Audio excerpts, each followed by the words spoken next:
Hi, everyone. It's day 158 of the Feathered Quest, and today's bird of the day is the American crow.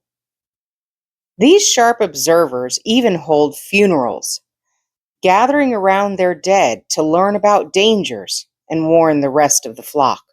Let's go find that daily feather.